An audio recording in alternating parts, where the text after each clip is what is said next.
Hello everyone, कैसे हैं आप सब लोग। Welcome back to the virtual class from Dehradun. मैं निखिल राणा, क्लास 12 का आज एक नया टॉपिक रिवाइज में डालेंगे जो कि रिलेशन एंड फंक्शन। तो चलिए, रिलेशन फंक्शन क्या है उसके बारे में बात करते हैं। और बहुत से आप लोगों को मालूम भी होगा रिलेशन फंक्शन, क्लास 11 में पढ़ते आ रहे हैं। तो रिलेशन क्या है पहले वो देख लेते हैं।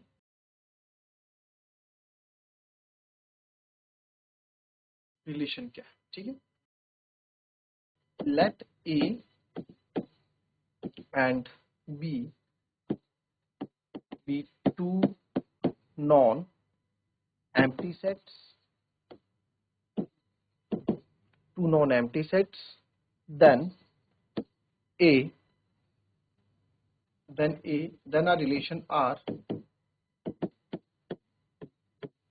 from A to set B is subset of A cross B। ठीक है।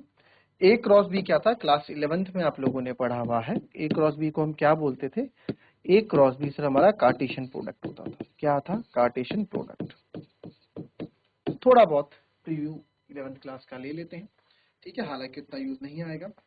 तो जो रिलेशन है वो क्या होगा? ए क्रॉस बी का सबसेट होगा। रिलेशन क्या होगा सर? रिलेशन क्या होगा सर? ए क्रॉस बी का सबसेट होगा। रिलेशन क्या होगा? Subset of A cross B. ठीक है, ए क्रॉस बी का हमारा सबसेट होगा। ऑब्वियस सी बात है, जो उसकी में रिलेशन होंगे उसके ए क्रॉस बी का सबसेट होगा, या ए क्रॉस बी का सबसेट रिलेशन का। आप ये भी बोले कि ए क्रॉस बी का जो सबसेट है वो रिलेशन कहलाता है। ठीक है, ए कोई सेट है, बी कोई सेट है, उसके बीच में हम क्रॉस प्रोडक्ट कार्टेशियन प्रोडक्ट करेंगे, कुछ निकल के आएगा, तो वो क्या है?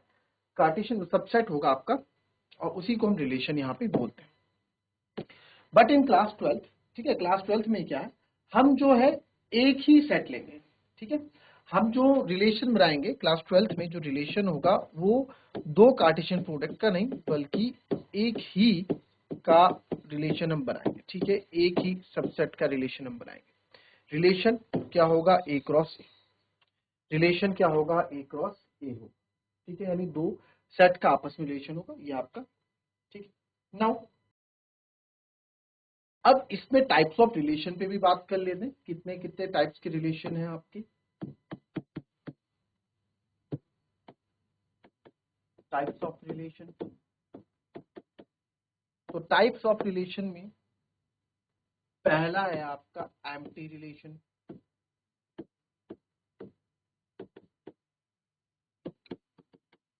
पहला है एम्प्टी रिलेशन। ठीक है, चलो एम्प्टी साथ साथ करते कवर करते जाते हैं। ठीक है,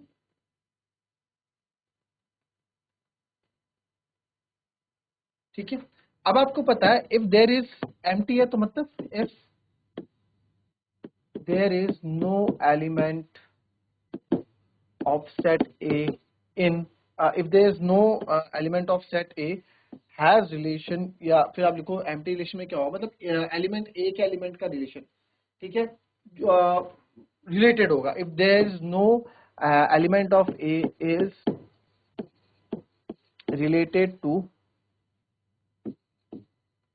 element of B, element of B के साथ। ठीक है, एलिमेंट ऑफ बी के साथ, यानी कि दैट इज यानी कि empty relation is not any element of A. नहीं, no element of A is related to any element of A. B तो आएगा ही नहीं ना इसमें, एनी एलिमेंट ऑफ ए, क्योंकि 12th क्लास की बात कर रहे हैं तो 12th में हम एक ही सेट के रिलेशन पढ़ेंगे आपस में। ठीक है, एक ही सेट के आपस में रिलेशन पढ़ेंगे, any element of that is R is not equals to 0। ठीक है, R is not equals to 0 यानी कि 5।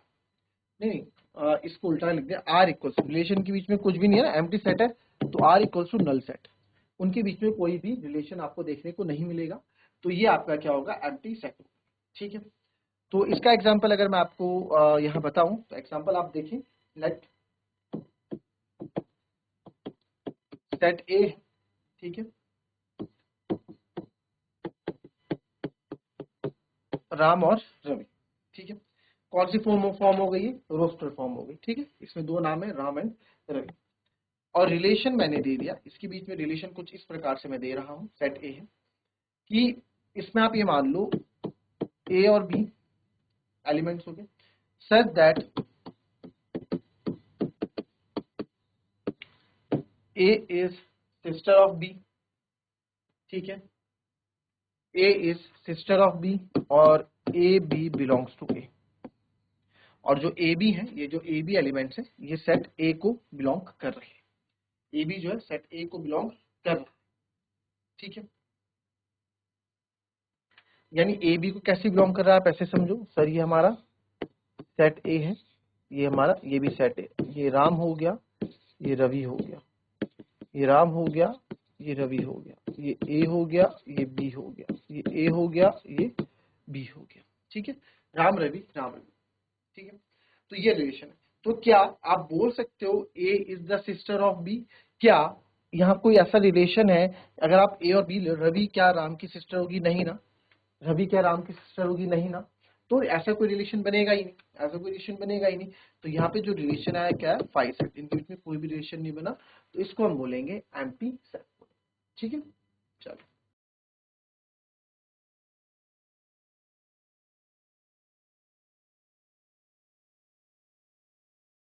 चलो, इसको कोई कॉन्ट्राडिक्ट कर सकता है सर? क्या बात, आप लड़की का नाम रवि नहीं हो सकता क्या? लड़के का नाम राम नहीं हो सकता क्या?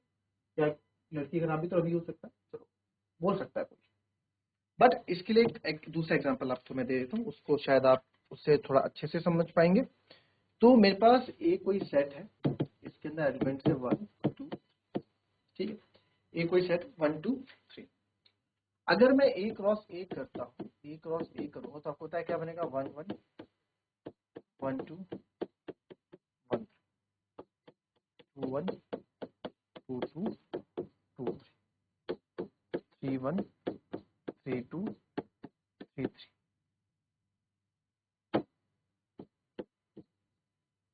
अगर मैं आपको बोलूं इसके अंदर कितने एलिमेंट्स है, number of elements in A cross ए, 1 2 3 4 5 6 7 8 9, कितने नंबर है? कितने नंबर ऑफ एलिमेंट्स है सर? 9 number of elements. कितने हैं? 9 नंबर ऑफ एलिमेंट्स हमारे पास यहाँ पे आपको दिख रहे हैं, कि 9 नंबर ऑफ एलिमेंट्स आपको यहाँ दिख रहे हैं। अब यहाँ एक रिलेशन बनाते हैं ए और बी के बीच में, ठीक है, such that a minus B equals to 10, और यहाँ बोला गया a belongs to set A and b belongs to set A, यानी कि इन दोनों के बीच का डिफरेंस 10 होना चाहिए। तो अब ये रिलेशन है, रिलेशन आर मतलब रिलेशन, रिलेशन में वो चीजें आएंगी, रिलेशन में वो चीजें आएंगी जिनके आपस का डिफरेंस कितना हो? 10। रिलेशन के अंदर वो एलिमेंट्स आएंगे, इनका 1 - 1 0, इनके बीच में 1 का गैप, इनमें 2 का गैप, इसमें 1 का गैप, इसमें 10 का गैप आपको कहीं दिखेगा ही, तो क्या हो गया? नल, यानी कि इसके अंदर कुछ नहीं आ रहा है। तो इसलिए इसको हम क्या बोलेंगे? एंटी रिलेशन, इसको हम नाम दे देंगे, ठीक है। अब क्लियर हुआ? अब क्लियर हुआ? ठीक है, चलो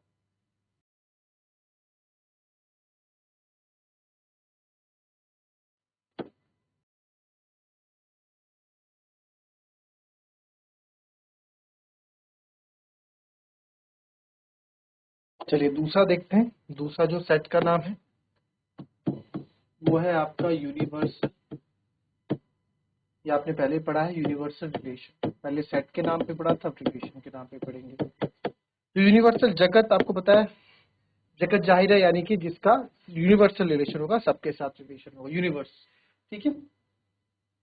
if each element of A, if each element of A has related with every element of, every, हर एक एलिमेंट के साथ रिलेटेड एलिमेंट ऑफ ए, ठीक है, तो आप उसको यूनिवर्सल रिलेशन बोलेंगे। यानी कि जो रिलेशन होगा, दैट इज आप बोलेंगे जो रिलेशन होगा आर, वो ए क्रॉस ए हो, ठीक है। रिलेशन यानी कि इन दोनों का कार्टेशियन प्रोडक्ट, इन दोनों का रिलेशन आपका, ठीक है। एग्जाम्पल के तौर पे मैं ले लेता हूं, सेट ए है, इसके एलिमेंट है हमारे पास 1 2 3, ठीक है, वही। और एक रिलेशन है, ठीक है, ए और बी का, such that A minus B, such that A minus B आपका लेस देन 10 है, A minus B less than 10 है, जिसमें ए बिलोंग्स कर रहा है ए को और बी भी बिलोंग कर रहा है ए को। तो रिलेशन बोल रहा है इस रिलेशन सेट के अंदर वही एलिमेंट्स आएंगे जिनका सब्ट्रैक्शन आपका क्या है, जिनका सब्ट्रैक्शन आपका 10 से कम है, ठीक है, ठीक है। तो अब क्या होगा सर, अब क्या होगा, तो रिलेशन यानी कि रिलेशन क्या होता है, आप रिलेशन हमेशा क्या होता है, कार्टेशियन प्रोडक्ट का ए क्रॉस ए, ए क्रॉस ए करेंगे तो 1 1 1 2 1 3 2 1 2 2 2 3 3 1 3 2 3 3, यही होगा, यही होगा, मानते हैं इस बात को। तो सारे, अब आप देखो यहाँ पे क्या है, अब रिलेशन, देयरफॉर यहाँ पे जो रिलेशन बनेगा, रिलेशन में वही एलिमेंट्स आएंगे जिनका सब्ट्रैक्शन आपका 10 से कम हो, रिलेशन तो 1 1 भी आएगा, 1 माइनस 1 0, 1 2 भी आएगा, 2 माइनस 1 और 3 भी आएगा, 2 और 1 भी आएगा, 2 और 2 भी आएगा, 2 और 3 भी आएगा, 3 और 1 भी आएगा, 3 और 2 भी आएगा, और 3 और 3 भी आएगा। सबके आपस में जब आप सब्ट्रैक्शन करोगे तो देखोगे वो लेस देन 10 ही आ रहा है। तो सारे ऑर्डर पेयर रिलेशन सेटिस्फाई कर रहे हैं, ठीक है, सारे ऑर्डर पेयर आपके रिलेशन को सेटिस्फाई कर रहे हैं, सब जो एलिमेंट्स ए क्रॉस ए तो रिलेशन के अंदर आपके आ रहे हैं, ठीक है। तो ये आपका होता है आपका यूनिवर्सल रिलेशन। अच्छा, इसमें एक चीज और होती है कि बोथ एम्प्टी और universal relation are called trivial, इसमें लिख लो both empty relation and universal relation is called tribal relation। कभी कभार ऑब्जेक्टिव टाइप एमसीक्यू में पूछ लिया जाता है, आप बोलेंगे सर ऐसा तो कुछ पढ़ाया ही नहीं कभी, तो तब बोलते जब पढ़ोगे नहीं, तो आपके क्या है, इनको हम ट्राइबल रिलेशन भी बोलते हैं, ठीक है।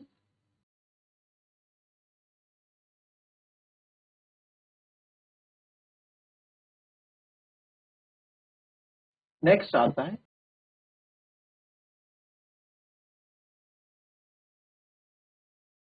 Equivalence relation.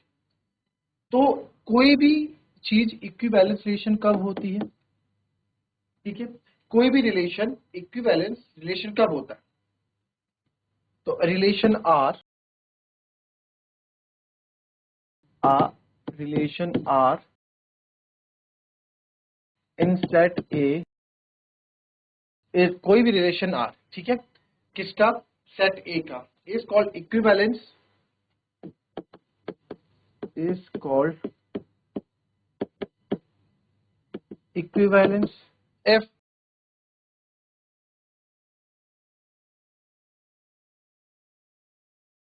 Are is reflexive,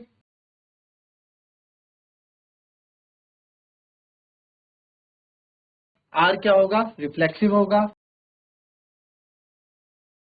are is transitive, ठीक है, एंड आर इज सिमेट्रिक। चलो इस पे बात करेंगे कल, ठीक है, इस पे बात करेंगे कल, ठीक है, कल इसके आगे हम बात करेंगे। तो मिलेंगे आपसे अपनी कल की नेक्स्ट क्लास में, तब तक के लिए भी थैंक यू।